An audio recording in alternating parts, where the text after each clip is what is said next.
Ladies and gentlemen, please take your seats. You know, boys and girls, love is not always pretty, but it always has to be honest. And if you're within the sound of my voice, that must mean you are in the seats with once more. As always, my name is Dave Voigt, and I'm the host of this podcast where we sit down with a wide-ranging variety of industry professionals as we pick their brain about current projects, state of the industry, how they got started, and so very much more in a light and conversational fashion. And if you like how we do things around here, I'm going to assume that you do because you're listening right now. You can subscribe to the podcast. You can find us over basically wherever you get your podcasts. Apple, Amazon, Spotify, Google. It's all good. And plus, we archive every single one of our episodes over at our In the Seats YouTube channel. So if you can give us a like and subscribe there as well, we'd absolutely appreciate it. Also, don't hesitate to follow us on social media. We're on the Facebook, the Twitter, and the Instagram, as the kids call it. At where else? We're at In the Seats, where you can find us for all sorts of fun updates. And finally, and I do dare say most importantly, please pay us a visit over at In the Seats, intheseats.ca, for all the latest and greatest from the world of film, television, basically the moving image at large. Because if we love to watch it and write about it and talk about it, we love it when you come by and read about it and listen about it. So please pay us a visit. On this episode, boy, we got a good one. This one has been in the offing for a while, and it is now available for those of you with the Apple Plus streaming service. The film is called Cha-Cha Real Smooth. It is a delightful sort of coming-of-age romance. Fantastic story. It's about a young man who works as a bar mitzvah party host, and he strikes up a friendship with a mother and her autistic daughter. It's a real fascinating character study of this guy who's sort of at a crossroads in life, and he meets this woman and her daughter, and there's a bond there, and there's a real there's a love there, and it's a really great example of how, love is not sort of in the cookie cutter Hollywood form that we always expect. It can come up in many different places, and it can happen in very condensed and short moments, and it's a real fantastic film. It stars Dakota Johnson,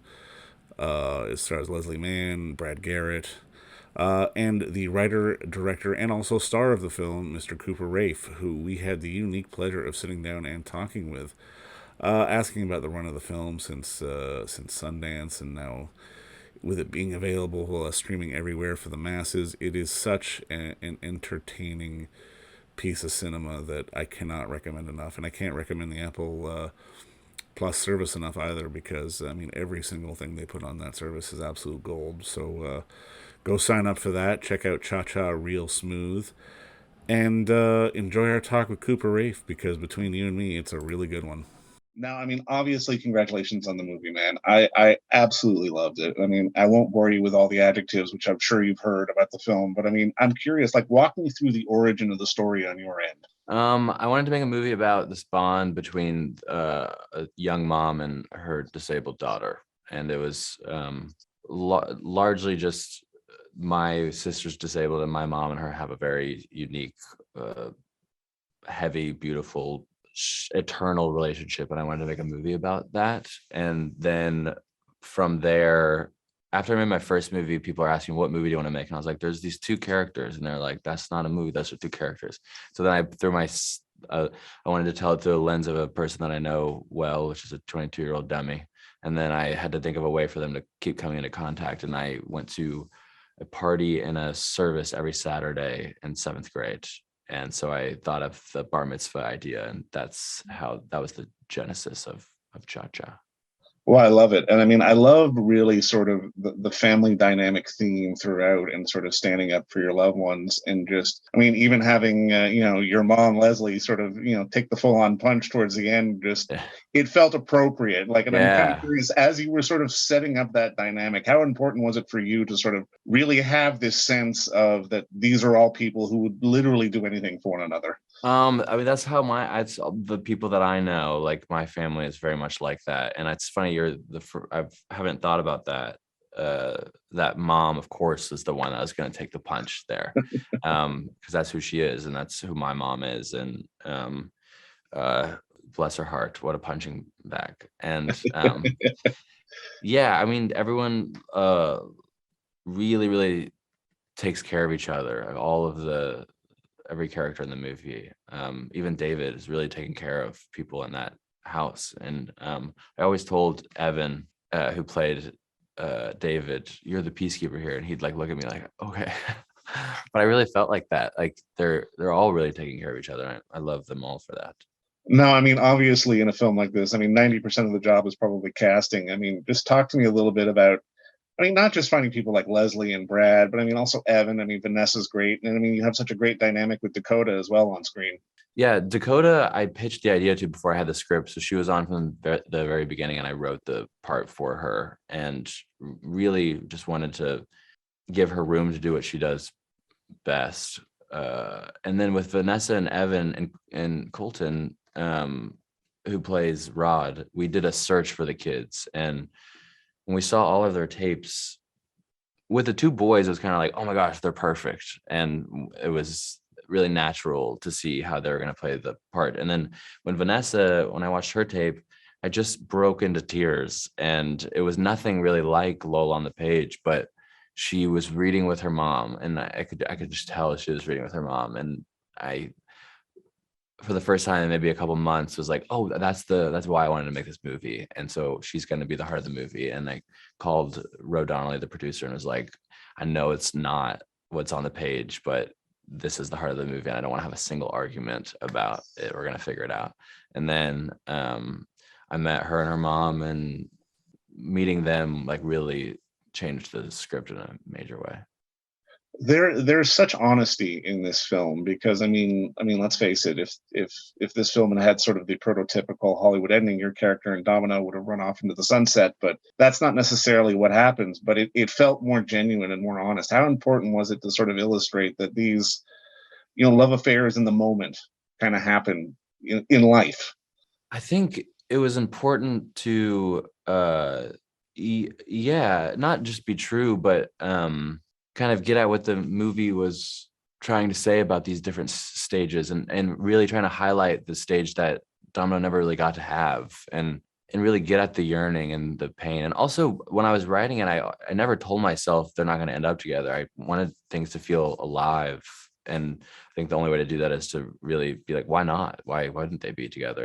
And how best can, I think Andrew's smart enough to like try to be he's very calculated in his like niceness, or whatever people call him.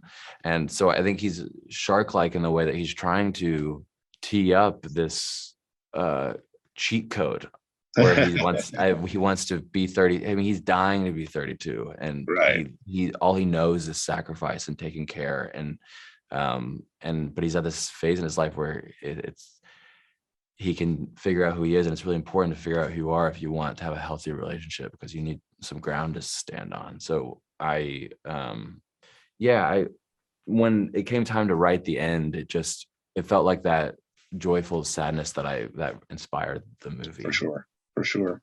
Now, I mean, I've got to ask, because I mean, you've got a track record of obviously, writing, directing, and starring in a lot of your stuff. But I mean, I'm kind of curious, like, is there anything about sort of taking on all those jobs in the whole process that people don't necessarily understand or wouldn't expect when it comes to making a movie? Yeah, I think people don't understand how fluid it all is when you're making it in a certain way. The way that I always want to make movies is really listening to everyone who I think is important. Like, not necessarily if the boom guy's like, I feel like this scene should go this way, I probably would not listen to that. But I like each character, I really let them dictate a lot. And when I'm in scenes with Dakota, it really feels like we're co-directing it. And with this next movie, I'm doing a movie in the fall, and I'm not acting in it, but I want to be just as emotionally available. And I don't want to ever be behind the monitor and have an actor like bleeding on camera and just be like, looks great. I want to be like covered in blood with them, and that's really important to me. And like with Cha Cha, the way to be close was to be in the actual scenes with them, but that's always the MO for me. So are you a writer-director who acts, or are you an actor who writes and directs? I think I'm a writer-director who acts, and I don't know if I'll ever act again.